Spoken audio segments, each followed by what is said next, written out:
Dan bila Rasulullah nak berjalan, satu benda aneh berlaku, iaitu unta dia tak mau bangun. Unta dia tak mau bangun. Tak mau bangun. Jadi sahabat pun beranggapan dua benda. Pertama, mungkin unta ni kena penyakit, satu. Yang kedua, unta ni habis limit dah. Habis limit dah. Masuk limit, fahamlah, jalan jauh sangat, dia perlukan rehat lah dulu. Sampai dia tak mau bangun. Sahabat-sahabat duk tolak, duk rendih dia punya punggung, duk cambuk pun tak mau bangun. Lalu Rasulullah bersabda, sesungguhnya unta ni tak mau bangun bukan kerana dia penat ataupun bukan kerana dia ditimpa penyakit, tetapi unta ni ditahan oleh satu kuasa.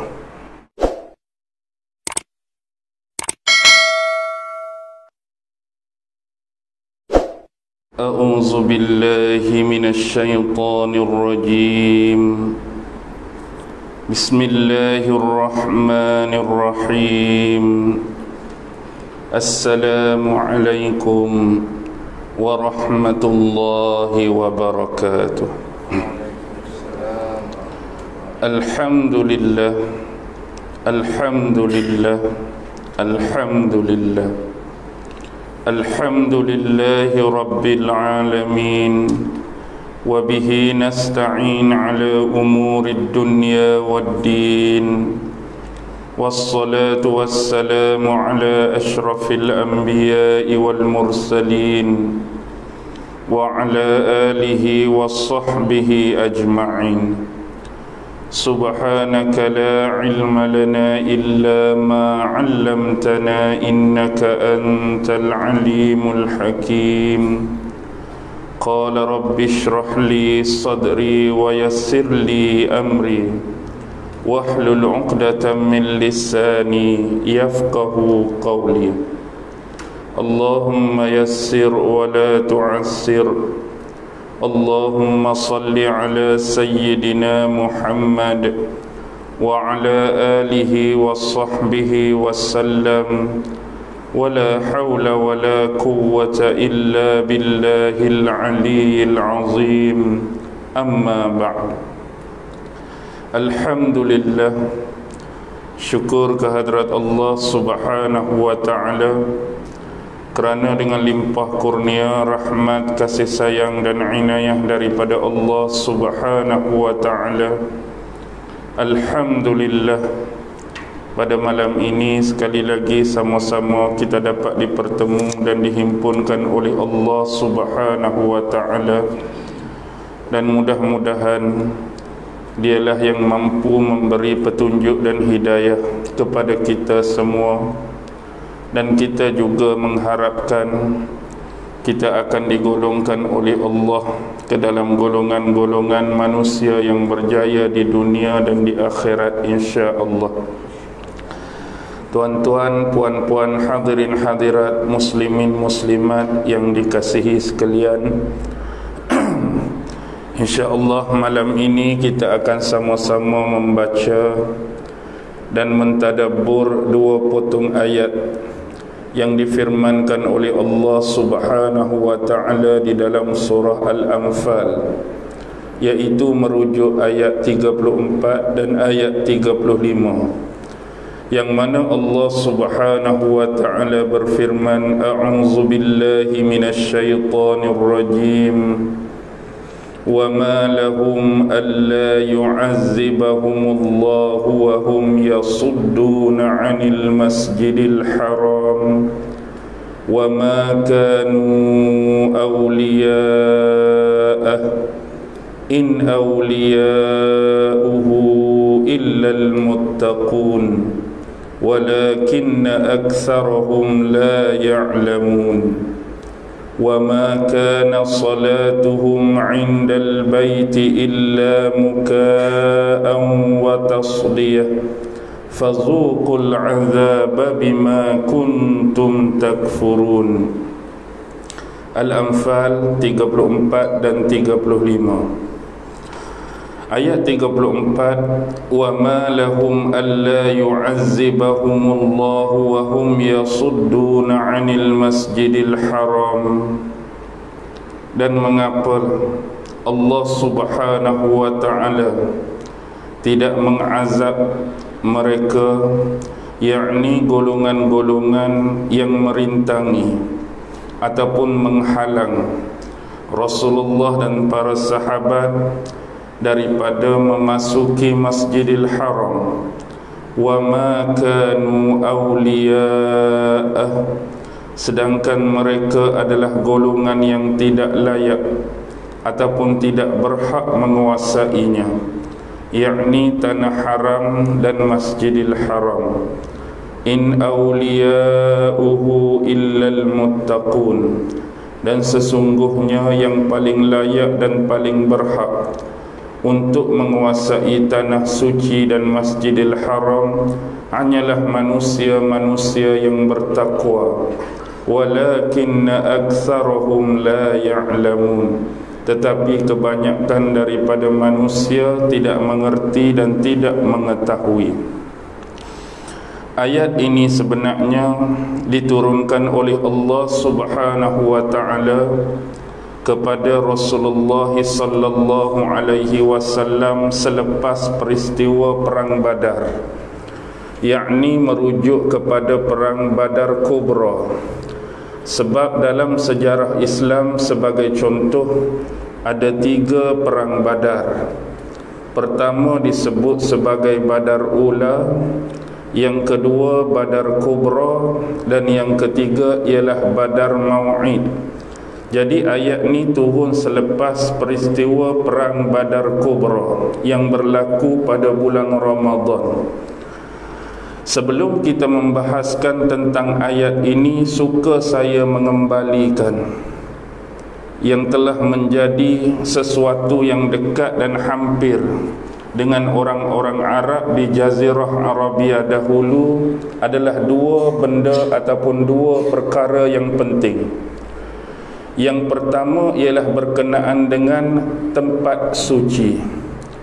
Bila merujuk kepada kalimah ataupun perkataan tempat suci, dia adalah merujuk kepada Kaabah, Baitullah, rumah Allah yang berada di dalam Masjidil Haram. Dan yang kedua ialah kawasan tanah suci yang berhampiran ataupun bersekitaran dengan Masjidil Haram. Itu yang pertama. Yang kedua ialah kaitan tempat suci dengan bulan suci. Dalam Islam juga kita ada beberapa bulan yang dianggap sebagai bulan suci, yang mana pada bulan suci ini dilarang sama sekali daripada berperang, daripada bertengkar, daripada bergaduh, lebih jauh berlakunya peperangan ataupun pertumpahan darah. Jadi secara umum orang-orang Arab yang mendiami tanah Arab dahulu amat menghormati 2 benda suci ini. Pertama, mereka menghormati tanah suci dan kawasan yang bersekitaran dengannya.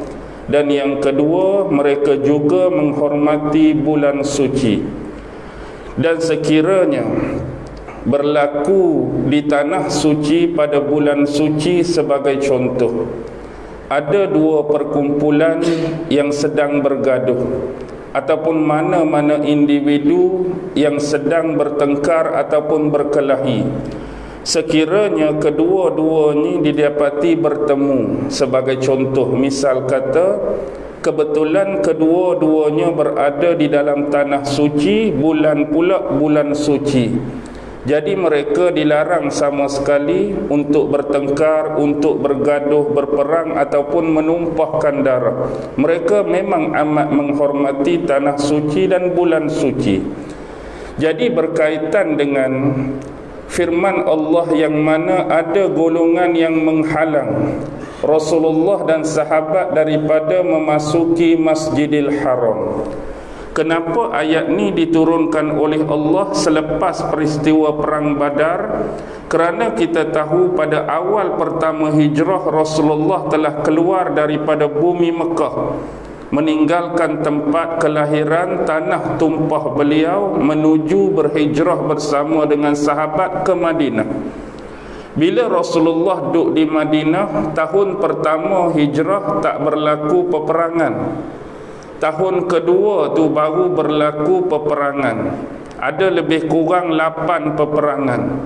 Pertama perang Abwa, yang kedua perang Bawat, yang ketiga perang Usyairah Badar Kubra, yang keempat perang Safwan, yang kelima perang apa? Yang ni lah, perang Badar Kubra. Yang keenam perang dengan Bani Sulaim. Yang ketujuh perang dengan Bani Qainuqa. Yang ke-8 perang gandum ataupun perang Suwaid. Itu tahun kedua. Jadi tahun kedua bila berlaku peperangan, secara ringkas kita tahu dalam perang Badar, kalau tengok percaturan atas kertas, memang kemenangan dan kejayaan bakal dimiliki oleh kafir musyrikin Mekah. Dari sudut jumlah, 1000 tentera di pihak lawan bakal bertempur dengan 313 Rasulullah dan para sahabat. Seolah-olah purata dia seorang Islam perlu menentang dan lawan 3 orang musuh. Atas kertas jumlah mereka memang sudah menampakkan kemenangan. Begitu juga dengan logistik, iaitu kelengkapan dan prasana peperangan.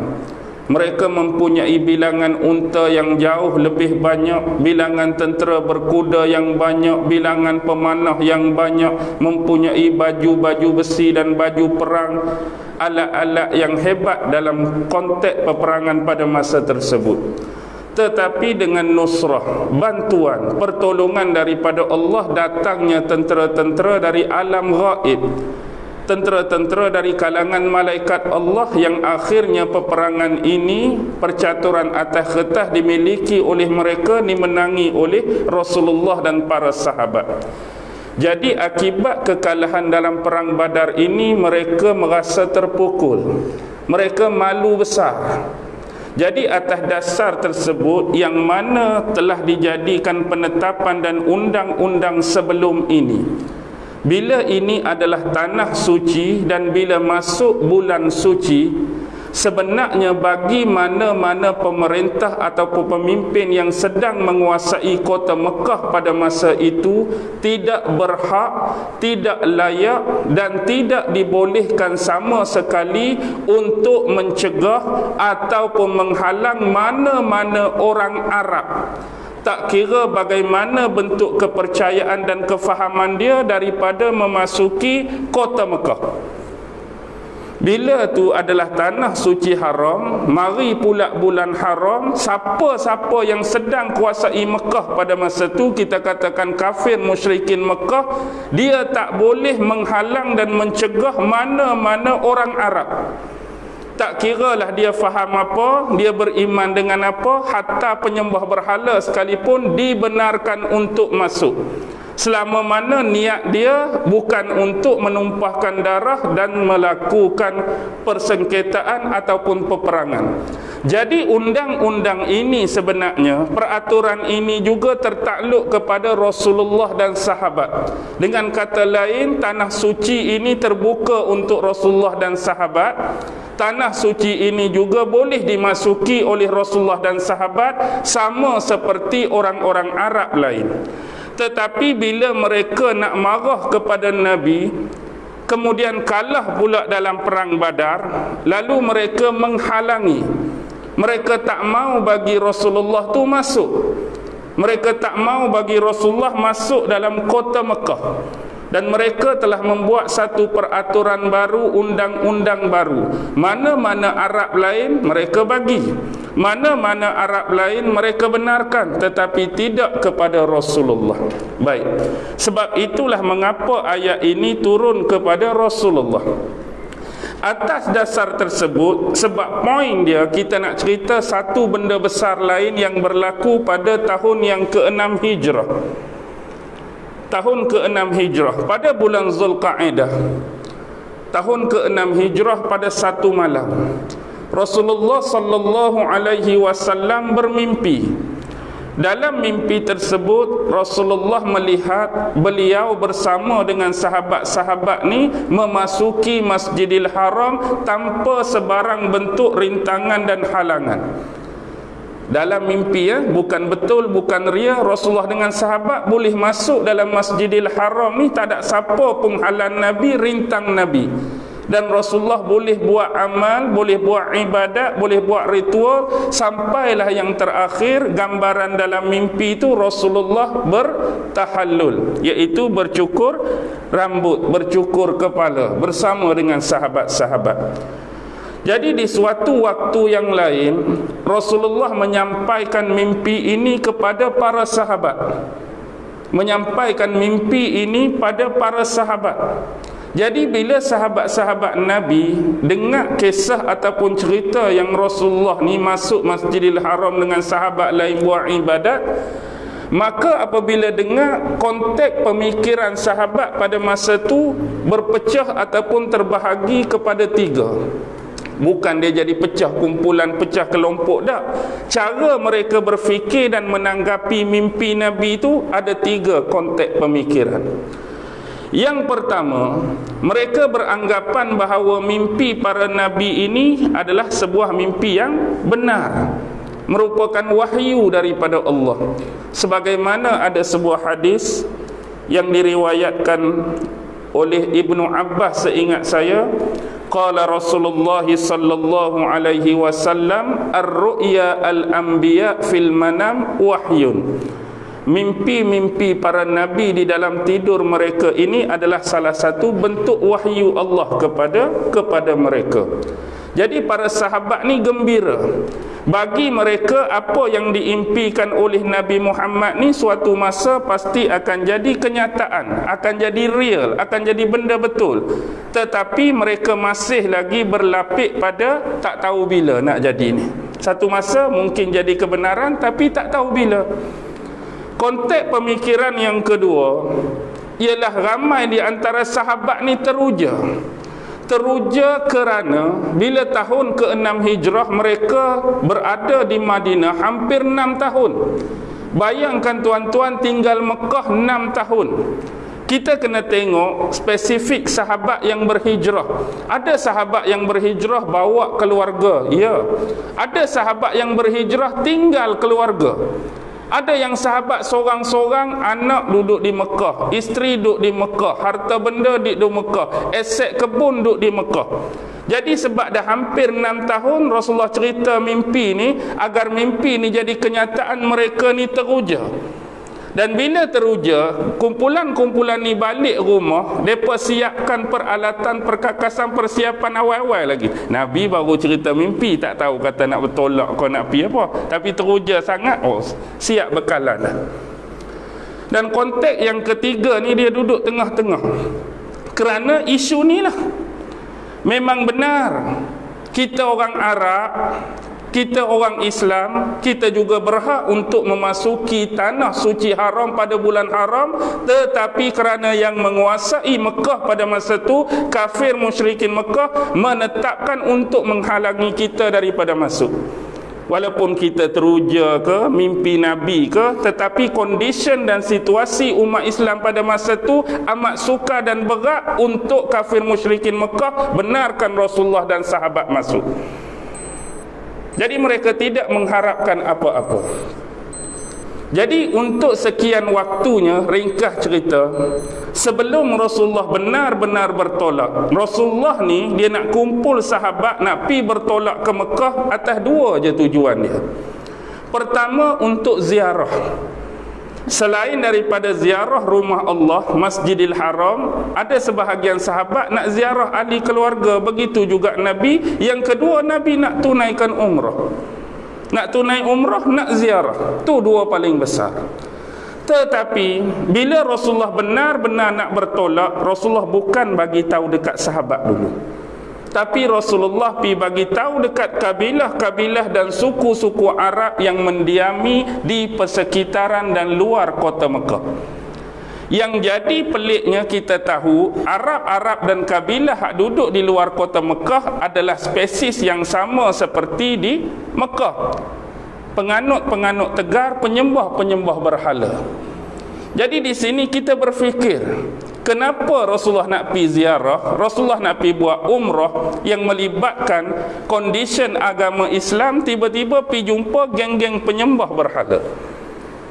Tujuan dia Rasulullah nak minta dan ajak mereka pergi sekali. Rasulullah nak pergi ni, Rasulullah ajak mereka sekali. Tapi ajakan ini bukan saja-saja.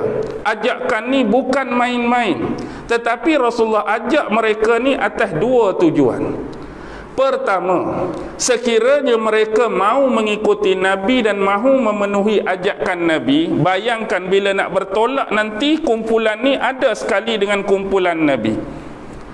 Nombor satu, untuk lebih meyakinkan kafir musyrikin Mekah yang kata nak rintang Nabi, nak halang Nabi ni, bila tengok dan dengar Nabi ni cuma nak ziarah, Nabi ni cuma nak umrah, bukan nak bertumpah darah, bukan nak berperang, tiba-tiba di belakang kelompok Nabi tu ada kumpulan ni sekali.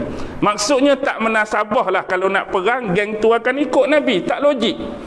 Sebab geng tu penyembah berhala, tiba-tiba kalau dia ikut dengan dasar nak berperang, tak mungkin dia akan berperang dengan kafir musyrikin Mekah. Jadi Rasulullah nak tunjuk dengan adanya kumpulan tu dalam grup dia, Nabi mari ni ziarah dan umrah. Jadi sebab itulah kumpulan tu pun ada sekali. Tu yang pertama.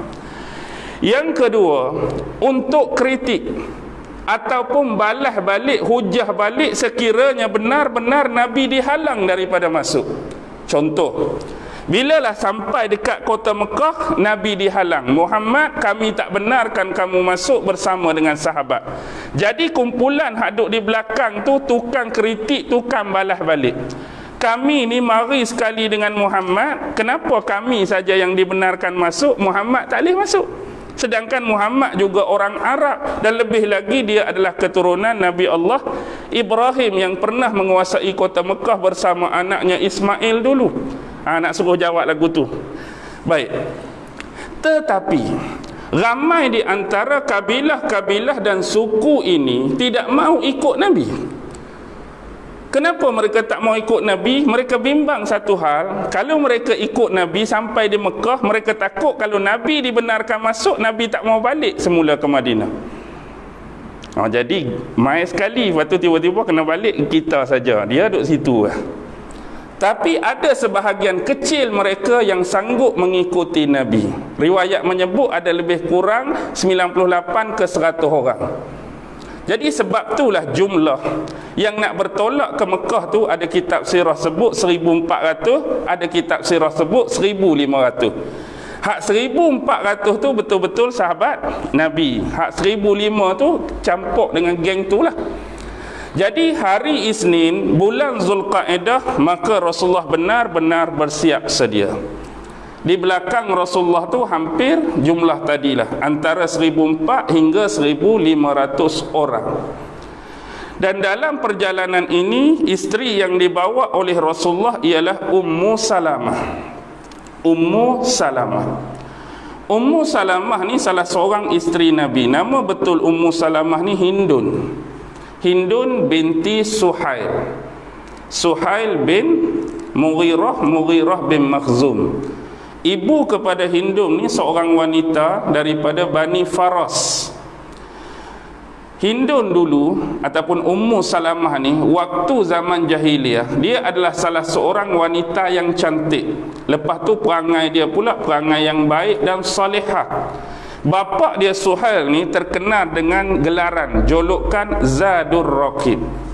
Zadur Raqib ni orang yang suka buat makan, suka buat kenduri kendara, suka jamu orang. Memang bapa dia adalah seorang yang mulia, dermawan.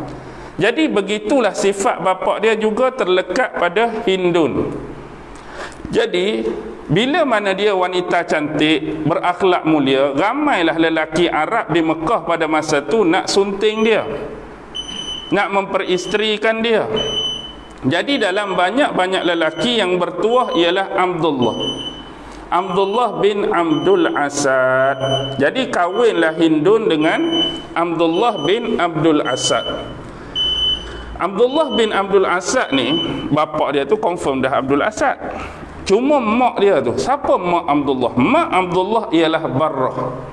Barrah binti Abdul Muttalib bin Hashim. Dia anak Abdul Muttalib, mak Abdullah tu. Dia tu kakak kepada Abdullah. Satu anak dia sendiri nama Abdullah. Dia tu kakak kepada Abdullah, bapa Rasulullah. Jadi bila Abdullah bin Abdul Asad ni anak mak saudara Nabi, dia dengan Nabi jadi macam mana? Sepupu Nabi lah. Jadi Nabi benar-benar ada pertalian darah atas dasar sepupu dengan Abdullah. Jadi sebab Abdullah ni kahwin dengan Hindun, Hindun pada masa tu jadi sepupu sabit Nabi waktu tu. Dan Abdullah ni juga saudara sesusuan Nabi. Saudara sesusuan Nabi. Dulu Nabi ada ibu susuan nama Halimatun Sa'diyah. Ibu susuan Nabi, hak Nabi menyusu dengan Halimatun Sa'diyah, tak ada orang lain, anak-anak Halimatun je. Nabi bukan satu susuan dengan Halimah, tapi satu susuan dengan budak Abu Lahab. Dulu perempuan ni lah yang bagi tahu dekat tuan dia waktu Nabi mula-mula lahir. Wahai tuanku, hari ni aku nak sampaikan berita gembira kepada kamu. Apa dia? Sesungguhnya hari ini Tuan menerima seorang anak saudara lelaki yang comel, baru dilahirkan. Gembiranya Abu Lahab. Lantas gembiranya Abu Lahab tadi, dia bebaskan budak perempuan dia ni. Siapa? Suwaibah Al-Aslami. Jadi Suwaibah ni lah yang jadi buat pertama kali ibu susuan Nabi, dan dia juga menyusukan Abdullah ni. Dia bukan setakat sepupu, dia juga saudara sesusuan Nabi. Jadi bila awal-awal Islam ni mereka masuk Islam. Orang yang awal masuk Islam, tekanan punya tinggi, kezaliman, penindasan, penganiayaan teruk. Jadi mereka juga terlibat dalam hijrah ke Habsyah buat kali pertama. Jadi duduk di Habsyah itulah dia dapat 4 orang anak. Nombor 1 Zainab, nombor 2 Salamah. Sebab anak nombor 2 Salamah itulah yang dia digelar Ummu Salamah, dan suami dia Abdullah Abu Salamah. Anak nombor 3 Umar, anak nombor 4 Dirar. Jadi pendek cerita, selepas Abdullah Abu Salamah meninggal, panjang cerita dia, barulah Rasulullah ambil dia jadikan sebagai isteri. Jadi dia terus kekal dengan gelaran dia hak dengan anak suami dulu tu, Ummu Salamah, Ummu Salamah. Jadi inilah isteri yang dibawa oleh Rasulullah. Dan Rasulullah menaiki ataupun menunggang unta yang sama yang Rasulullah hijrah dari Mekah ke Madinah dulu, yang dibeli oleh Sayyidina Abu Bakar, dihadiahkan pada Nabi. Unta ni Rasulullah namakan sebagai Al-Quswa. Jadi Rasulullah naik unta tu bawa Ummu Salamah. Dan bila Rasulullah nak keluar daripada Madinah,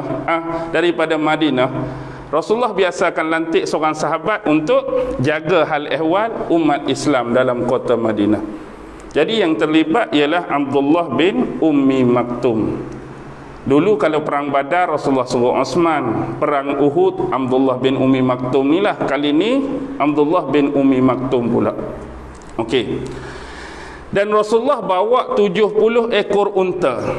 Untuk apa Rasulullah bawa 70 ekor unta? 70 ekor unta ni bagi mana-mana orang yang nak masuk tanah suci haram, sama macam kalau nak pergi haji, mereka bawa unta ini sebagai hadiah. Hadiah untuk dikorbankan. Dalam 70 ekor unta ni, ada seekor unta tu milik Abu Jahal dulu lagi. Masa perang Badar 2 Hijrah tu, Abu Jahal naik berperang, naik unta ni lah. Tapi bila Abu Jahal tu mampu lah, awal lagi dia mampu perang Badar tu. Jadi unta dia tu jadi ghanimah. Jadi sahabat-sahabat duk jaga sampailah tahun kena Hijrah, 70 ekor unta hak hadiah tu sekali dengan seekor unta Abu Jahal dulu. Jadi pendek cerita, Rasulullah pun bertolak dengan 1,500 sahabat di belakang beliau. Bila Rasulullah bertolak 10 km keluar dari kota Madinah, dari arah sebelah selatan, di situ ada sebuah dusun. Dusun ni kalau orang pergi Mekah terkenal lah sebagai tempat niat, dipanggil dusun Zulhulaifah. Di situ ada satu tempat nama Bir Ali. Situlah tempat niat. Jadi Rasulullah berhenti di situ. Jadi Rasulullah mandi, menyucikan diri, kemudian berihram, diikuti oleh sahabat pun pakat-pakat suci diri, mandi dan berihram. Jadi bila Rasulullah berihram, kemudian sebelum Rasulullah bergerak tu, Rasulullah hantar seorang intelijen dia. Apa dia intelijen? Spy, mata-mata. Sahabat yang ditugaskan oleh Rasulullah ni nama dia Bashar bin Sufyan. Ni antara intelijen Nabi.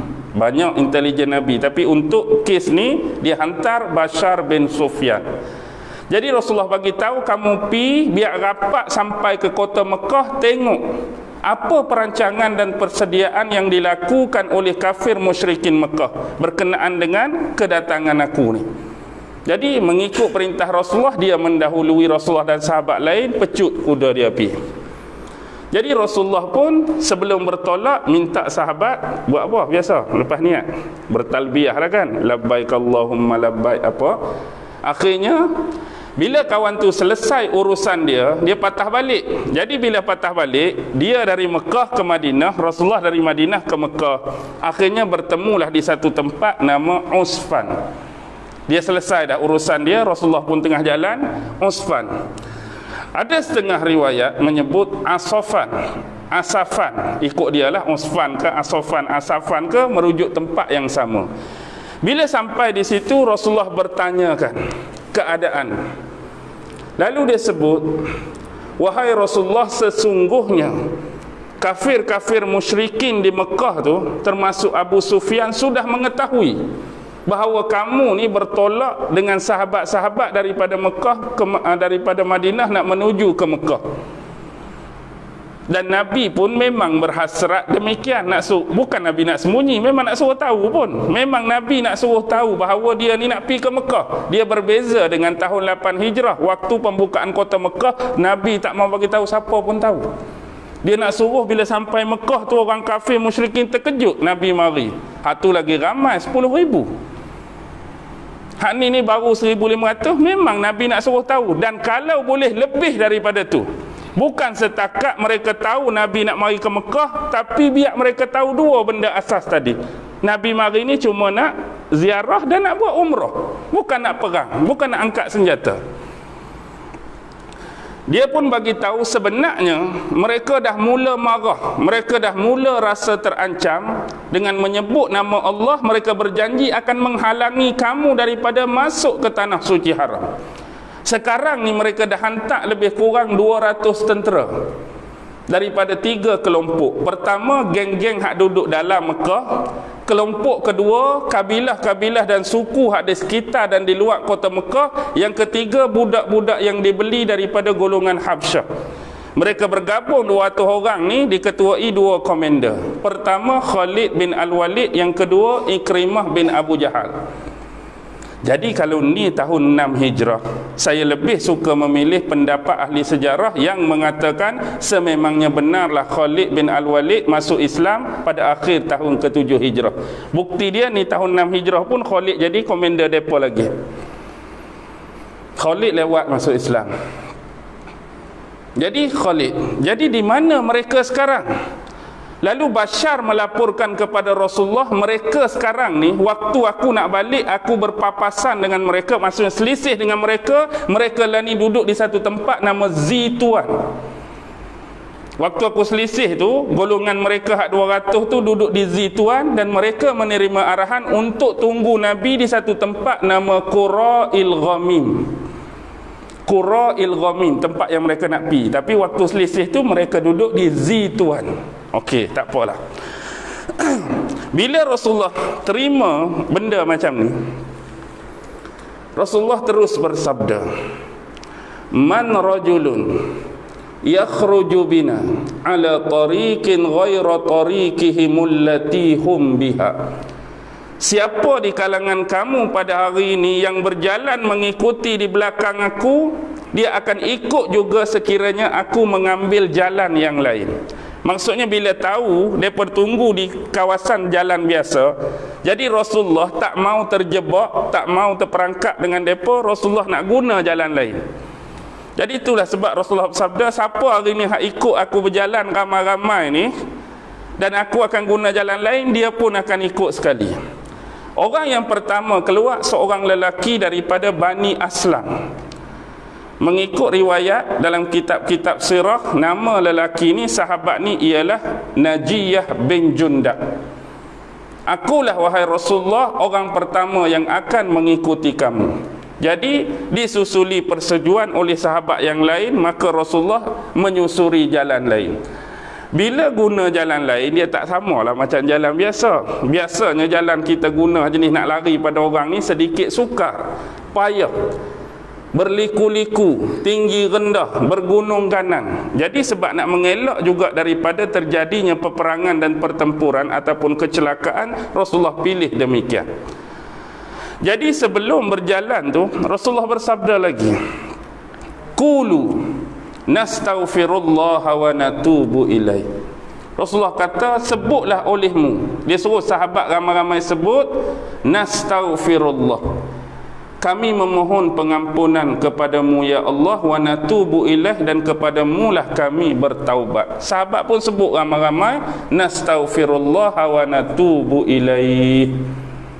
Lalu Rasulullah menyambung sabdanya, wallahi innaha laluhittatun allati uridat ala bani Israel falam takuluha.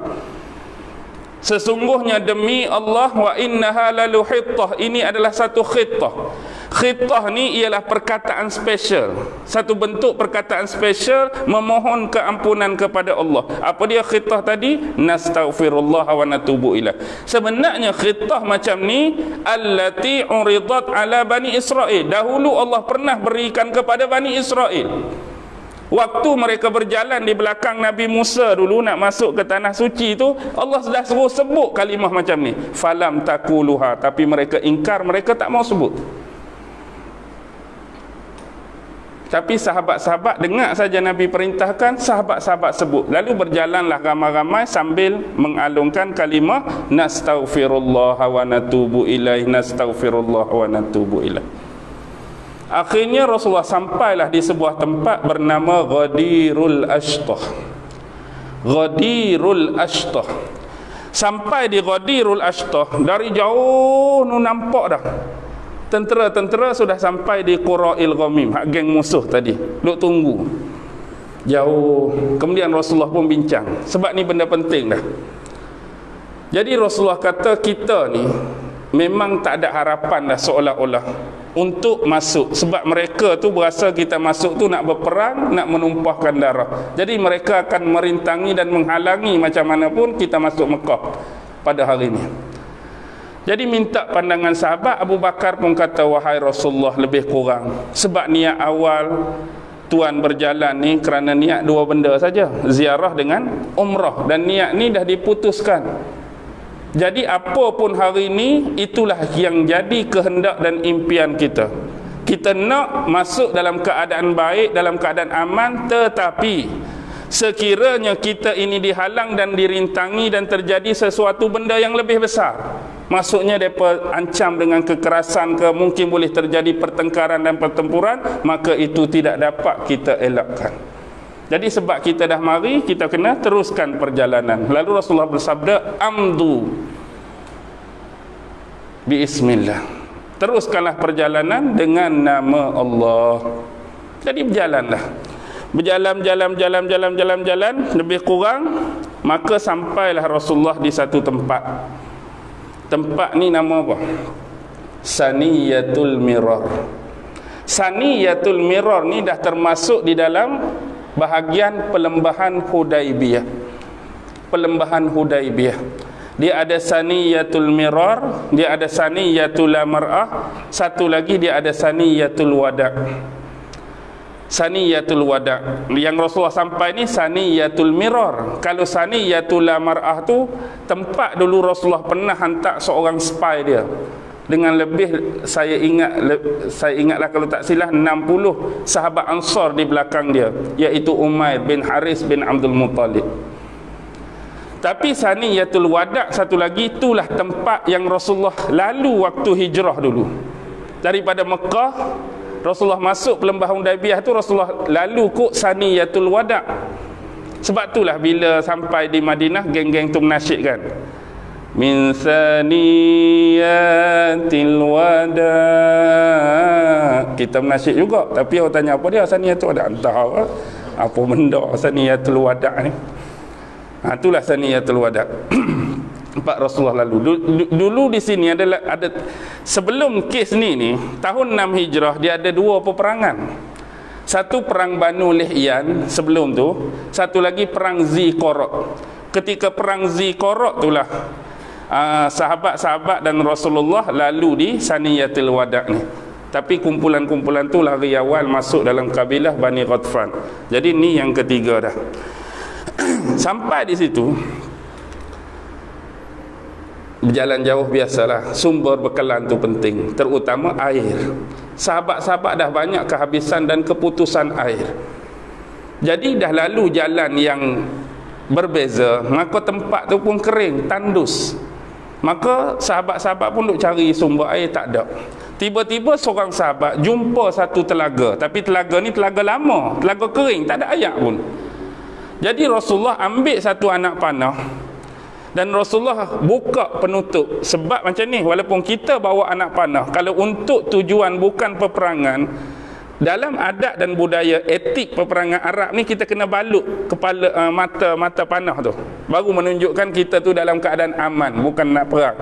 Jadi Rasulullah buka benda tu, Rasulullah bagi dekat seorang sahabat.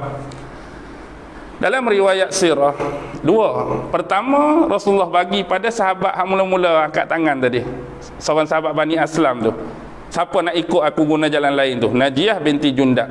Tapi saya prefer, lebih suka memilih sahabat yang ambil tu, nama dia Al-Barra' bin Azib. Al-Barra' bin Azib, dia pergi dalam telaga, dia masuk dalam telaga, dia pergi tancap mata panah tu dalam telaga, tiba-tiba keluarlah mata air. Jadi air memenuhi telaga, jadi sahabat-sahabat tadi pun membasahkan tubuh, ada yang ambil minum, ada jadikan sumber bekalan untuk perjalanan seterusnya. Dan bila Rasulullah nak berjalan, satu benda aneh berlaku, iaitu unta dia tak mau bangun. Unta dia tak mau bangun. Tak mau bangun. Jadi sahabat pun beranggapan 2 benda. Pertama, mungkin unta ni kena penyakit, satu. Yang kedua, unta ni habis limit dah. Habis limit dah. Masuk limit, fahamlah, jalan jauh sangat, dia perlukan rehat lah dulu. Sampai dia tak mau bangun. Sahabat-sahabat duk tolak, duk rendih dia punya punggung, duk cambuk pun tak mau bangun. Lalu Rasulullah bersabda, sesungguhnya unta ni tak mau bangun bukan kerana dia penat ataupun bukan kerana dia ditimpa penyakit, tetapi unta ni ditahan oleh satu kuasa. Unta ni tak mau bangun kerana ditahan oleh satu kuasa, yang mana kuasa yang samalah dulu yang menahan unta Abrahah daripada memasuki Masjidil Haram. Maksudnya apa? Nabi nak apa? Allah lah. Jadi unta ni ditahan oleh kuasa yang sama yang menghalang gajah Abrahah daripada masuk Masjidil Haram dulu. Jadi di sini sebenarnya dah merupakan satu petanda bahawa mungkin pada tahun tu Rasulullah tak dibenarkan untuk masuk. Tapi Rasulullah sebut, kalau aku maju selangkah dan setapak ini, dan kalaulah mereka nakkan perdamaian, pasti aku akan berikan. Maksudnya tu yang Nabi nak. Macam mana pun kita tak mau berperang, kita tak mau menumpahkan darah. Jadi geng-geng yang diketuai oleh Ikrimah dengan Khalid tadi duk tunggu, patutnya sampai dah laluan ni. Jadi sebab tak sampai, balik report, tak ada, kami tunggu dah situ, tak ada. Akhirnya mereka dapat tahu juga bahawa Rasulullah duk bermukim di Perlembahan Hudaibiyah. Lalu perbincangan kena buat. Lalu mereka menghantar utusan, duta dan delegasi pertama mereka untuk menemui Rasulullah. Jadi Rasulullah ada di Perlembahan Hudaibiyah, mereka hantar seorang wakil. Wakil ni mereka pilih seorang lelaki daripada Bani Khuza'ah, nama dia Budail bin Waraqah. Budail bin Waraqah. Jadi Budail pun pergi tanya Nabi. Jujur dia tanya, Muhammad, kamu mari ni untuk apa? Nabi pun ceritalah, aku mari untuk 2 tujuan, ziarah dan umrah. Bukan niat berperang, bukan niat menumpahkan darah. Nabi tunjuk percontohan pada mereka. Sekali dengan dia tu, geng-geng penyembah berhala sekali aku bawa. Kalau nak berperang, mereka tak akan ikut sekali, bersekutu dengan aku untuk memerangi kamu yang sama dengan mereka. Lepas tu tunjuk pula dekat unta 70 ekor tu, yang siap dicop merah di bawah lambung kanan. Unta sebagai hadiah untuk korban. Orang tak bawa unta ni kalau nak main perang ni. Jadi dia percaya dan yakin. Akhirnya report pada pembesar mereka di kalangan kafir musyrikin Mekah. Dia hantar orang tu jadi duta. Patutnya dia taruh kepercayaan yang tinggi dan penuh. Tapi bila tu kawan tu kata Muhammad mari bukan nak berperang, kamu ni tak boleh pergi ni. Dia pula pelekeh utusan dia. Kamu ni tertipu dengan tipu daya Muhammad. Takkanlah kalau dia nak perangi kita, dia akan mudah-mudah macam tu. Tu gimmick dia, tipu daya dia lah. Bawa unta lah, bawa geng tu lah. Sebenarnya dia nak berperang. Dia sendiri pun tak yakin. Akhirnya dia mempelekehkan kawan tu frah lah. Lalu kawan tu menghindar diri daripada kumpulan tu. Lalu kumpulan yang kedua dia hantar. Ni daripada kabilah Bani Amir. Seorang lelaki nama Mikros bin Hafs bin Al-Akhyaf. Hantar pula Mikros. Mikros pi jawapan yang Nabi bagi sama je. Umrah ziarah. Ni ada geng-geng ni ada unta-unta semua. Pedang duduk dalam sarung, mata nak panah, semua kami balut. Kami pula pakaian ihram. Orang nak pergi perang ni tak pakai ihram. Balik pula cerita pula dia pula pelekeh pula kali kedua. Padahal utusan dia tu tak percaya lagi. Hang pun lebih kurang sama dengan yang pertama tadi. Dia hantar, dia tak harap. Dia hantar, dia tak percaya. Hantar pula hak nombor 3. Nombor 3 ni lain tuan-tuan. Lain kerana apa? Lelaki yang dihantar ni ialah golongan Ahabisi. Di luar kota Mekah tu dia ada satu golongan nama Ahabisi. Golongan ni terkenal. Kalau sebut Ahabisi orang tahu mesti orang Ahabisi ni kuat buat amal, kuat buat ibadah. Jadi lelaki tu nama Hulais bin Alqamah Al-Kinani. Jadi sebab Nabi tahu dah Hulais ni siapa, dia ni golongan mana, jauh lagi Nabi sebut apa dekat para sahabat. Nabi bersabda, inna haza min qaumi yata'allahuna. Sesungguhnya lelaki ni datang daripada satu kaum yang suka beribadah, suka buat amal. Atas sebab tu Nabi kata fab'asul hadiah fi wajhihi hatta yarahu. Lepas semua unta-unta hadiah tadi fi wajhihi, supaya nampak pada wajah dia, nampak pada mata dia. Maksudnya bila orang yang suka buat amal ni dia tengok kepada clue, petunjuk unta tu, dia tahu dah Nabi bukan mari nak perang. Jadi dia tahu awal-awal lagi Nabi datang dengan niat baik, nak masuk Mekah dengan aman, nak buat ziarah, nak buat ibadah. Lalu balik kena lagu tu juga. Padahal geng beramal ni kira boleh percaya dah tak? Kuat beramal ni, tapi tak mau dengar juga. Last kali tiga-tiga tak jalan, tiga-tiga tak jadi. Cara dia hantar yang paling hebat, iaitu yang keempat, Urwah bin Mas'ud As-Saqafi. Urwah bin Mas'ud As-Saqafi bukan orang Mekah, bukan orang Madinah, bukan orang Yaman. Dia orang Taif. Urwah bin Mas'ud ni dia ada sejarah dia. Kira legenda depa lah, duta mereka. Dia ni pernah berhadapan dengan Raja Parsi. Kafir musyrikin Mekah pernah hantar dia untuk berbincang dan berbicara dengan Raja Parsi. Oi, zaman tu imperium besar Parsi Rom, tak ada orang lah. Kira boleh duduk depan Raja Parsi nyembang ni, kira tahap hebat lah. Satu lagi dia pernah dihantar di hadapan Raja Najasyi, Raja Habsyah. Ni dua rekod dia. Jadi hal lain-lain tu tak payah ceritalah, kat bawah pada tu. Jadi inilah orang paling layak untuk berbicara dengan Muhammad. Lalu pilah Urwah. Bila Urwah pi, di tepi Nabi tu ada Abu Bakar. Di sebelah kiri Nabi tu ada seorang sahabat, dia pakai apa? Topeng besi, tak nampaklah muka dia. Tangan dia tu ada pedang dalam sarung.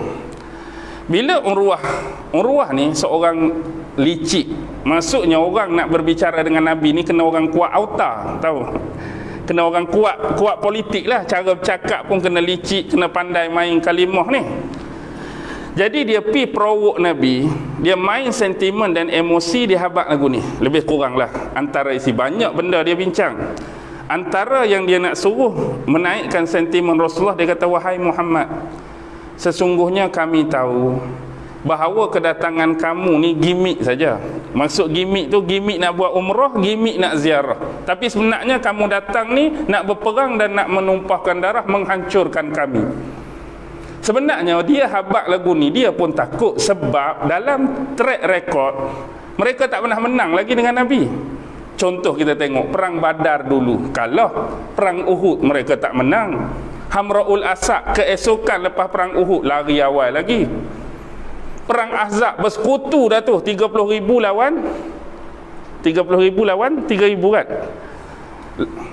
Tak ke mana pun.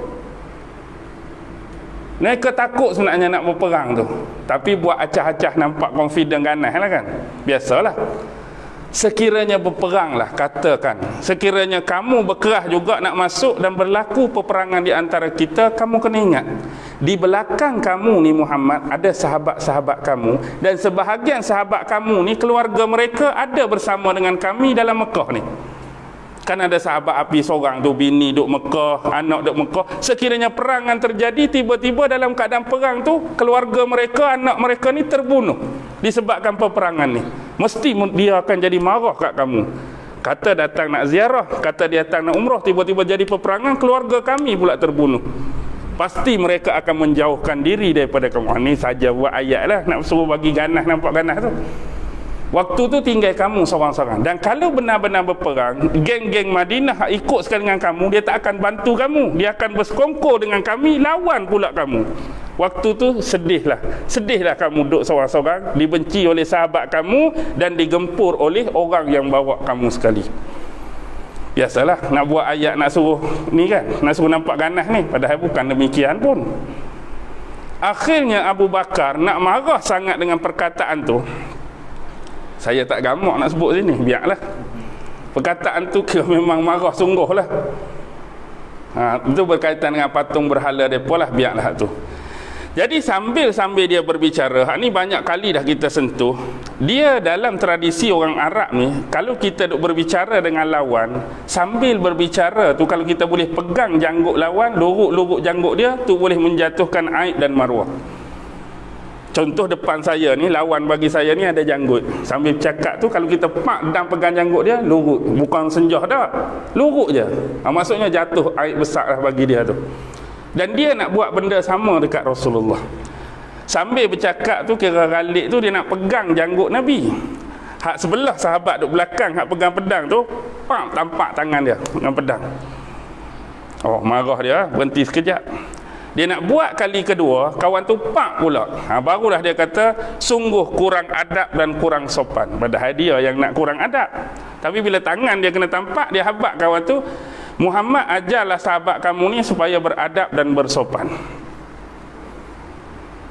Jadi Nabi senyum. Nabi tanya, hang kenal tak tu siapa? Hang kenal tak? Hak tampak tak? Dah muka tak nampak kan? Kawan tu pun buka topeng dia. Buka topeng dia, sahabat tu nama dia Al-Mughirah ibnu Syu'bah. Al-Mughirah ibnu Syu'bah, yang sebetulnya Urwah bin Mas'ud hak duduk depan Nabi tu, pak saudara. Mughirah tu anak saudara dia. Mughirah tampak tangan dia tu, anak saudara tampak tangan pak saudara. Anak saudara dah Islam, pak saudara duduk tengah lawan Nabi. Tengok saja muka Mughirah celaka. Dah bertahun-tahun kami menyembunyikan kejelekan kamu. Pasal apa dia kata macam tu kat Mughirah? Kisahlah lebih kurang dulu di Taif. Bila pak saudara tu orang Taif, Mughirah pun orang Taif. Selepas kewafatan dan kematian pembesar Taif, seolah-olah Mughirah ni diangkat sebagai pemimpin sementara. Tapi zaman jahiliah dia buat khianat. Ada salah satu suku yang dia jaga tu, dia pergi bunuh semua orang dalam suku tu, Mughirah ni. Dan dia rampas harta mereka. Harta mereka dia rampas. Dan dia berjanji kat pak saudara dia, kalau pak saudara dia tutup mulut, tak bagi tahu kat orang, seolah benda tu jadi macam tragedi lah. Bukan kerja dia, padahal kerja dia. Tapi kalau dia mulut, harta ni kita bagi dua. Tiba-tiba dia ngap seorang, dia lari. Tu pak saudara dia nak marah tu. Dia lari tu, dia pergi Madinah. Ringkas cerita ni, dia pergi Madinah, jumpa Nabi, bertaubat, masuk Islam. Jadi sebab itulah pak saudara dia tengok muka dia tu, dah bertahun dah kami sembunyikan kejelekan kamu. Jadi keluar cerita lain. Jadi asal ceritanya diplomasi dengan Nabi jadi balah anak beranak pula. Jadi sebab lama tak jumpa kawan tu, dia jadi lagu tu tak jadi. Bila tak jadi, Farah lah. Bila Farah dia balik jumpa Abu Sufyan, dia boleh habaq lagu ni lah. Aku kata lagu ni lah mudah. Pandangan aku tentang Muhammad, aku tak boleh buat apa.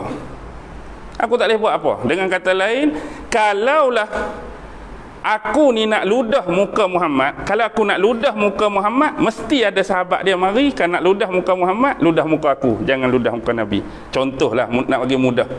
Kalau kata aku nak tumbuk Muhammad ni, akan mari pula hak lain. Kalau nak tumbuk Muhammad, tumbuk aku, jangan tumbuk Muhammad. Kalau kata aku nak rodok dia dengan pedang pun, mari pula hak lain. Kalau nak bunuh aku ke, nak rodok ke, rodok aku, jangan rodok Muhammad. Tak boleh nak buat apa. Dia akan sentiasa dipertahan dan didefend oleh sahabat-sahabat dia. Jadi bila dia tokoh sehebat jumpa dengan Najasyi, jumpa dengan siapa? Raja Parsi, tiba-tiba tak berjaya juga. Yang sebelum ni dia dianggap sebagai harapan, dia kena pelekeh lah. Sebab tak settle juga. Ayat mudah macam ni lah. Contoh kalau kita lah ni, kalau kita tengok track record hang tu, Barack Obama pun jumpa, Vladimir Putin pun jumpa, Hugo Chavez pun jumpa, siapa lagi? Queen Elizabeth pun jumpa, kenal dengan Haji Sa'ad bin Jai pun tak berapa nak lepas. Contoh lagu tu lah. Tak, kalau kita tak jumpa atau Vladimir Putin tu kenal Haji Sa'ad, tak berapa nak lepas dah. Jadi malu kat orang lah. Contoh, boleh faham lah tu tak? Saya nak masukkan tu. Jadi bila rekod dia macam tu sebelum ni, tiba-tiba ni tak berjaya, jadi orang pelekeh dia. Lepas tu bila empat-empat seolah senjata makan tuan. Senjata makan tuan. Jadi lama tak ada, Nabi pula nak hantar. Biarlah mereka tak hantar, Nabi nak hantar. Jadi antara duta yang jadi pilihan Nabi pada awal tu, nama dia Khirash, saya ingat saya, Khirash bin Umayyah Al-Khuzai. Jadi Khirash ni dia naik unta. Cuma bezanya unta dia tu nama Sa'lab. Sa'lab bahasa Arab ni, Sa'lab ni serigala. Musang. Dia naik unta dia nama Musang. Masuk ke tak masuk? Kalau kata nama unta dia Jamal ke Camel ke, okey lagi kan. Jadi naik unta nama Musang. Jadi tak pelik, kita lah ni pun lebih kurang je. Naik kereta tapi kancil. Boleh faham tak? Naik kereta tapi kancil. Naik kereta kelisa. Naik kereta rusa, macam-macam lah. Kereta dah bukan naik rusa pun. Nama je. Dia nak letak nama Musang ke ikut dia lah. Baik. Sampai tengah jalan, dia dikhianati. Ada orang yang tak mahu perjanjian ni berlangsung. Tengah jalan tu mereka pakak rodok dia punya unta yang nama Sa'lab tadi dengan lembing, yang menyebabkan unta tu mati. Dia pun orang nak faham sekali, tapi dia sempat diselamatkan oleh golongan Ahabisi tadi. Ahabisi tadi dia jadi wakil nombor 3. Jadi sebab Frah tu macam disingkirkan, diperli bila mereka buat kerja betul. Jadi mereka pula bantu selamatkan sahabat ni, bawa pergi jumpa Nabi. Jadi Nabi menghargainya. Akhir sekali Nabi kata, dah macam ni pun ada cubaan nak buat benda tu, dia hantar 4, kita tak kusik. Dia hantar 4, kita tak buat apa-apa. Kita baru nak hantar seorang, macam ni dah mereka buat. Jadi kalau macam ni, ramai perkiraan ada usul supaya hantar Umar. Hantar Umar. Benda macam ni tak boleh ya, kena hantar Umar lah. Umar ya, dari sudut perkiraan kita pun kita tahu Umar ni jenis orang macam mana. Sekadar nak bagi lepas tengah jalan tu, nak bagi lepas macam orang nak rodok, orang nak bunuh, mungkin Umar boleh lepas dengan ketangkasan dia. Tapi waktu nak menyembang tu, Umar bukan bidang dia ni. Orang nak jadi duta ni cakap kena berlapik, cakap kena lemah lembut. Umar memang bukan orang dia. Jenis takut cakap 2 patah penampak, cakap 2 patah penumbuk, takut jadi lagu tu. Jadi tak boleh. Ramai sahabat tidak menyetujui Umar. Akhirnya carilah orang yang rasa paling layak, paling dihormati, iaitu menantu Nabi, Uthman bin Affan. Lalu dia hantar Uthman. Mereka pegang Uthman 3 hari 2 malam. Sampai awal-awal mereka ajak Uthman masuk Masjidil Haram. Lalu dia tunjuk Kaabah. Wahai Uthman, kami ni nak tunjuk baiklah kononnya. Sekarang ni Kaabah di hadapan kamu nak tawaf berapa kali pun pilah tawaf. Uthman, kamu nak tawaf? Uthman kata apa? Dengan tegas, selangkah pun aku tak akan melangkah menuju ke Kaabah untuk tawaf kecuali yang memulainya ialah Muhammad. Dalam waktu tempoh ni lah desah-desuh mengatakan Uthman kena bunuh tu. Jadi sahabat dengan Uthman kena bunuh, mereka nak tuntut darah Uthman. Lalu buatlah bai'ah. terjadilah bai'atul ridwan ataupun disebut bai'ah tahta syajarah. Buka surah Al-Fath ayat 18. Laqad radiyallahu 'alal mu'minin laqad radiyallahu 'alal mu'minin allazi yubayyi'unaka tahta syajarah. Tu tolong perbetulkan kalau tersilap. Sesungguhnya Allah meredai orang-orang beriman yang telah melakukan bai'ah di bawah pokok tu. Inilah disebut bai'ah ridwan ataupun bai'ah tahta syajarah, yang mana Rasulullah letak tangan, sahabat pun letak tangan kan, ramai-ramai tu. Semua sahabat yang pi tu bai'ah atas tangan Nabi. Semua bai'ah sebelah tangan. Tapi Rasulullah satu-satunya yang bai'ah dua-dua tangan. Dua-dua tangan Rasulullah letak. Tangan kanan Rasulullah mewakili diri beliau, tangan kiri Rasulullah mewakili Osman yang tak ada tu. Seolah-olah Osman bersama mereka. Satu-satunya yang saya detect dalam kitab sirah yang tak bai'ah, nama dia Jad bin Qais. Tapi saya nak detect why, sebab dia tak jumpa lagi. Why Jad bin Qais ni dia tak mau bai'ah bersama dengan sahabat-sahabat yang lain. Tapi satu-satunya dia lah. Dalam keadaan duduk buat persediaan apa, tiba-tiba Osman balik dalam keadaan selamat, tak ada apa. Jadi tak jadilah hak kata nak tuntut darah Osman tu. Akhirnya yang kelima lah dihantar oleh mereka, iaitu Suhail bin Amr. Suhail inilah yang berlaku, yang kita sebut terkenal dalam sejarah perjanjian Hudaibiyah ni, sebab duduk di lembah Hudaibiyah tu lah. Jadi ringkas cerita, waktu nak tulis surat perjanjian tu, Rasulullah minta Saidina Ali juru tulis di kepala surat Bismillahirrahmanirrahim. Ali pun tulis Bismillahirrahmanirrahim. Tapi Suhail jawab, la a'rifu haza walakin uktub bismikallahumma. Aku tak kenal ni kalimah dan perkataan ni. Aku kenal Tuhan tapi aku tak tahu Tuhan mana Ar-Rahman, Tuhan apa Ar-Rahim ni. Jadi Nabi tanya nak tulis apa? Dia kata uktub bismikallahumma. Jangan tulis bismillahirrahmanirrahim. Jadi Ali pun tulis bismikallahumma. Jadi surat perjanjian ini di antara Muhammadur Rasulullah wa Suhail bin Amru. Dia kata aku tak mau. Suhail kata aku nak Muhammadun Rasulullah, Rasulullah dipadam. Surat perjanjian ini di antara Muhammad bin Abdullah dan Suhail bin Amru. Pasal apa kena padam? Ali tanya. Sebab kami tak mengiktiraf Muhammad sebagai Rasulullah, kamu je iktiraf. Kemudian Saidina Abu Bakar bangun nak menguatkan hujah bahawa Muhammad sememangnya Rasulullah, dia tak mau pakai. Umar pula bangun, Muhammad ni betul Rasulullah, dia tak mau pakai. Last kali Rasulullah suruh Saidina Ali padam. Kali ni Saidina Ali tak mau padam. Lalu Rasulullah bersabda kan, apa dia? Wallahi anni la Rasulullah walau kazzabattumuni. Sesungguhnya demi Allah, aku benar-benar adalah Rasulullah walaupun kamu mendustai aku. Dan dia siap sindir, siap perli. Kalaulah kami anggap kamu ni Muhammad sebagai Rasulullah, tak jadi perjanjian ni. Maksudnya kalau kamu benar-benar Rasulullah, kami akan menghormati kamu. Tak payah nak buat perjanjian dengan seorang Rasul Allah. Jadi sebab kami tak mengiktiraf kamu, sebab tu ada perjanjian ni. Dan kalau kami mengiktiraf kamu sebagai Rasulullah, tangan kami terbuka. Kamu nak buat ni, kami buka. Masuk Muhammad. Pilah ziarah, pilah umrah. Tapi sebab kami tak iktiraf kamu, kami halang kamu ini. Dia sindir Nabi. Akhir sekali Ali tetap tak mau padam. Rasulullah ambil surat tu. Rasulullah kata, Ali, tang mana perkataan Rasul dengan Allah, aku sendiri akan padam. Ini menunjukkan memang Rasulullah tak erti baca, tak erti tulis. Kalau Rasulullah erti baca, Rasulullah padam terus. Ni dia tanya, tang mana nak kena padam? Okey. Ringkas cerita, 5 isi perjanjian besar, perjanjian Hudaibiyah. Pertama, berlaku gencatan senjata selama 10 tahun. 10 tahun tak boleh berperang Mekah Madinah. Ringkas. Yang kedua, Rasulullah tidak dibenarkan masuk ke dalam Masjidil Haram dan Mekah pada tahun tersebut, tetapi Rasulullah dibenarkan datang pada tahun berikutnya. Maksudnya Rasulullah datang pada tahun ke-7 Hijrah. Itulah dalam terkenal sebagai Umratul Qadha. Umrah yang tertunda, umrah yang tertangguh. Tu pun tahun depan boleh mari, limitation days 3 days sahaja.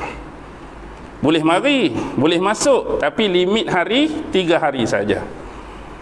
3 3 hari saja. Dan bila Rasulullah datang tahun depan tu, yang duk jaga dan kawal Nabi, inilah dia inilah. Suhail dengan seorang lagi, Huwaitib bin Abdul Uzza. Maksudnya takut jadi apa-apa, dialah jun kawal Nabi. Bukan jadi apa-apa kat Nabi. Maksudnya takut Nabi ada perancangan lain, nak memberontak ke nak apa ke, mereka jadi pengawal. Suhail tadilah. Huwaitib ni dalam sejarah seorang lagi ni, dia ni salah seorang lelaki yang Allah pernah buka mata dia. Maksud buka ni, dia antara musuh Islam yang nampak tentera malaikat turun dalam perang Badar hari itu. Allah bagi penglihatan dia, nampak tentera-tentera di kalangan malaikat pi bunuh rakan dia, pi tawan, pi ikat, pi apa semua. Tapi dia buat diam, dia buat senyap je. Dia tak bagi tahu kat sesiapa. Dia akan cerita ni selepas dia masuk Islam. Pendek kata dua orang ni, 8 Hijrah pembukaan kota Mekah, Suhail pun masuk Islam. Huwaitib kawan dia tadi pun masuk Islam. Bahkan Urwah anak tarik janggut Nabi tu pun masuk Islam juga. Semua masuk Islam. Tapi lah ni tak lagi lah. Tu yang kedua. Yang ketiga, bertoleransi dan bekerjasama dalam melakukan hal-hal kebaikan. Maksudnya sekiranya satu benda tu dianggap baik, mereka boleh berkompromi, bekerjasama. Yang keempat, yang kelima, beza dia sikit je. Mana-mana orang-orang Quraisy yang lari kepada kem Islam, maksudnya dia rasa nak masuk Islam, tetapi tanpa kebenaran kedua ibu bapa dia, ataupun tuan dia, ataupun pemimpin dia, Nabi Muhammad kena kembalikan semula. Tetapi sekiranya geng Islam yang lari kepada mereka, mereka tak perlu kembalikan pada Nabi. Jadi sahabat rasa benda ni tak adil. Tak adil. Kalau mereka lari mari kita, kita kena hantar balik. Kalau kita pergi mereka, tak payah hantar. Sebab apa Nabi berani? Dengan nisbah kata pi ka kita tu dia masuk Islam, nisbah pula kita pi dia jadi murtad balik. Sebab Nabi tahu tak akan ada sahabat yang murtad untuk konteks zaman tu. Tak akan ada orang akan berbalik semula. Tu Nabi berani. Tapi Allah nak tunjuk satu benda. Ni janji, ingat nombor 4, siapa-siapa kumpulan Quraisy yang nak masuk Islam tanpa persetujuan ibu bapa, majikan atau pemimpin kena hantar balik. Habis saja tulis surat perjanjian, anak Suhail tu nama dia Abu Jandal, dia nak pergi camp Nabi. Wahai Rasulullah, aku nak masuk Islam. Allah tunjuk terus, dia baru duk, sebab baru duk tulis tu lah dia kata, Muhammad jangan ingkar perjanjian, aku tak pernah nak aku masuk Islam, kena hantar balik. Jadi Nabi terpaksa. Tapi Nabi pesan dekat Abu Jandal, bersabarlah sementara waktu, bertabahlah hati kamu, insya-Allah Allah akan menolong kamu di masa hadapan. Abu Jandal, anak dia nak masuk Islam. Last sekali Suhail pun masuk Islam pada tahun 8 Hijrah. Cuma Suhail ni dia banyak lalui peperangan. Selepas dia masuk Fatu Mekah, perang Hunain dia berperang, perang Taif dia berperang. Tapi satu yang special, bila Rasulullah wafat. Bila Rasulullah wafat, sahabat-sahabat ni gempar kan di Madinah. Jadi siapa sahabat yang keluar bertemu dengan sahabat ramai-ramai mengucapkan kalimah ni, wahai sahabat-sahabat sekalian, hari ni aku nak abad kat hampa. Dia tak kata lagu tu lah, nak pengumuman ni. Hari ini barang siapa yang menyembah Muhammad, sesungguhnya Muhammad telah meninggal dunia. Barang siapa yang menyembah Allah, Allah itu kekal dan terus hidup sampai bila-bila. Siapa yang ucap kalimah ni? Abu Bakar. Abu Bakar. Abu Bakar telah mengambil posisi yang betul dan benar dalam perkataan dia menasihati para sahabat yang tengah terkejut dengan kehilangan, pemergian seorang yang paling dikasihi oleh mereka, Rasulullah. Benda ni berlaku di Madinah. Tetapi untuk watak Suhail, dia melakukan tugas yang sama seperti Abu Bakar di Mekah. Bila mana sahabat-sahabat sampai berita Rasulullah wafat, mereka juga gempar sebagaimana sahabat di Madinah. Dan orang yang menenangkan mereka, itulah dia, yang dulu pernah duduk di hadapan perjanjian Hudaibiyah, menyindir dan menyerang Rasulullah. Tapi hari ini selepas Rasulullah wafat, dia ambil level dan position yang sama seperti ungkapan Abu Bakar, tetapi untuk sahabat di Mekah. Itulah Suhail bin Amru. 9.25. Boleh berhenti lagi tak? Ni cerita apa? Perjanjian Hudaibiyah lah. Jadi Nabi tak masuk Mekah lah tahun tu. Nabi datang tahun berikutnya, tapi untuk tempoh 3 hari. Bila Nabi mari tu, habis hari terakhir, Huwaitib ni lah bagi tahu kat Rasulullah, limit kamu sudah berakhir. Jadi pulanglah semula ke tempat kamu. Lalu Rasulullah bagi tahu dekat Bilal, sampaikan berita ni kepada seluruh sahabat. Aku tak mau seorang pun ada di kalangan sahabat aku di bumi Mekah pada hari ni sebelum matahari terbenam. Maksudnya sebelum waktu maghrib kita keluar ramai-ramai hari ketiga tu. Itu peristiwa Umratul Qadha. Apapun yang baik datang daripada Allah, yang lemah dan kurang datang dari diri sendiri. Akhir kalam, wabillahi taufiq wal hidayah. Wassalamualaikum warahmatullahi taala wabarakatuh.